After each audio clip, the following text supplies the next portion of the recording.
நோக்கமாக இருக்கிறது.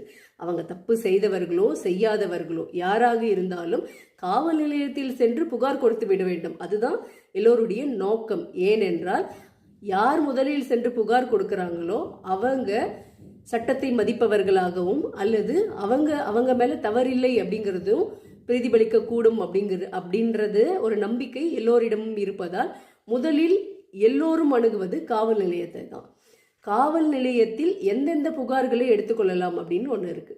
அதாவது 2 பெண்கள் சண்டை போடுவாங்க, அல்லது குடும்ப பிரச்சனை, சொத்து தகராறு, வாய்க்கால் வரப்பு தகராறு, இப்படியான தகராறுகள் வரும் பொழுது சிவில் மேட்டர் எங்கெங்கெல்லாம் இன்வால்வ் ஆகிறதோ அந்த வழக்குகளை நீதிமன்றத்தில் மட்டும்தான் விசாரணைக்கு எடுத்துக்கொள்ள வேண்டும். இது போன்ற வழக்குகளை விசாரிக்கக்கூடிய அதிகாரம் காவல்துறைக்கு இல்லை அப்படிங்கிறது தான் சட்டம் சொல்லக்கூடிய உண்மை.